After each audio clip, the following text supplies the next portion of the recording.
Bonjour, nous avons vu dans la précédente vidéo une présentation du contexte qui nous a mené à s'intéresser au développement sur Python et aussi à expliquer c'est quoi les métiers de data scientist. Donc, dans la présente vidéo, nous allons présenter un programme de formation que nous allons utiliser et aussi nous allons vous aider à installer l'environnement de développement. Donc, le programme de formation va s'articuler sur ces différents thèmes. Donc, premièrement, on va voir l'installation de Anaconda et comment utiliser Jupyter Notebook pour pouvoir faire des programmes sur Python. Ensuite, nous allons voir les principaux types de données sur Python.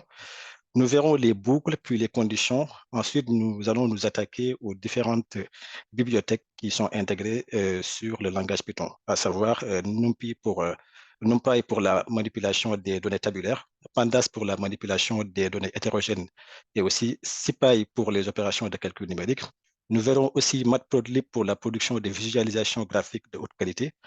Ensuite, nous verrons Scikit-learn pour l'apprentissage machine, ça veut dire l'apprentissage en GLM. Dans un premier temps, pour l'installation d'Anaconda et l'utilisation de Notebook Jupyter, il faut comprendre que lorsqu'on veut faire de la data science, le choix des outils est une étape qui est très importante. Anaconda, dans ce sens, est un outil de distribution Python qui est open source, donc qui est utilisé pour la gestion des packages et aussi il fournit un environnement de développement. Le lien de téléchargement est sur ce lien-là. Donc, si vous cliquez sur ce lien anaconda.com, vous pouvez accéder à cette page qui permet de télécharger une distribution de Anaconda. Donc, vous verrez ici, vous pouvez choisir selon le type d'ordinateur que vous avez, quelle distribution vous devez choisir. Par exemple, moi, j'ai un Mac M1, donc moi, j'ai téléchargé cette version-là. Et une fois téléchargé, si vous venez dans vos applications, vous le verrez sous ce format-là, donc Anaconda Navigator. Voilà. Donc, si vous cliquez sur Anaconda Navigator, donc normalement, il va ouvrir une page sur votre navigateur, donc qui ressemble à ça. Et ça, c'est toutes les fonctionnalités qui sont incluses dans Anaconda. La fonctionnalité qui va nous intéresser ici, c'est Jupyter Notebook, donc qui est là. Et pour pouvoir le lancer, il suffit juste de cliquer sur Launch. Voilà. Donc, vous cliquez et il va vous générer à partir de votre navigateur donc, une page qui va vous permettre de pouvoir créer des programmes et aussi pouvoir générer de nouveaux notebooks. Comment ça se présente? Donc, une fois sur cet environnement, vous pouvez ici en haut et à droite, vous voyez nouveau, bon, new pour ceux qui ont la version anglaise, et là, vous pouvez cliquer sur Python 3. Donc, vous cliquez sur Python 3, ça vous amène un notebook Jupyter. Et c'est ça qui va être la base que nous allons utiliser dans les prochaines séances pour faire des codes et puis pour faire les différentes manipulations qui vous seront proposées. Sur cette page, vous pouvez faire beaucoup de choses. Vous pouvez mettre du code, vous pouvez mettre du texte et vous pouvez aussi mettre des titres. Par exemple, là, si je mets ici, sur la partie code, donc, si je regarde, je peux faire du markdown et je peux aussi mettre des titres.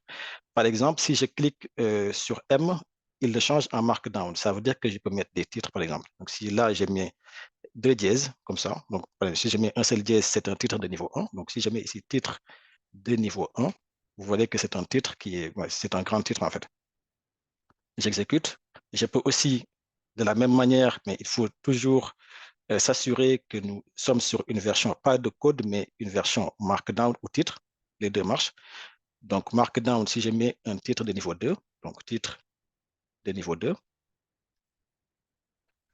ça va ressembler à ça. Donc, ce sera un titre, mais qui est moins grand en fait. C'est une forme de sous-titre.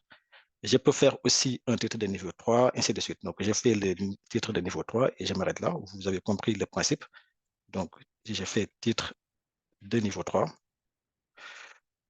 donc qui est un sous-titre d'un autre élément qui lui-même est un sous-titre.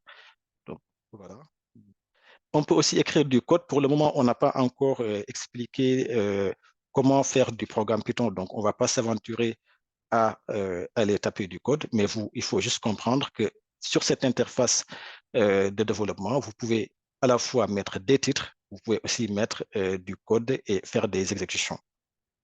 Très bien. Si par exemple, vous avez fait une exécution, mais que vous voulez effacer, vous pouvez taper ici, en fait, sur votre notebook et cliquer sur la flèche qui est là. Donc, le ciseau permet juste de couper la partie que vous avez programmée. Vous pouvez aussi en rajouter d'autres avec le plus. Donc, rajouter donc une nouvelle ligne de commande. Donc, voilà, de toute façon, ces fonctionnalités-là, nous allons les voir au fur et à mesure des présentations.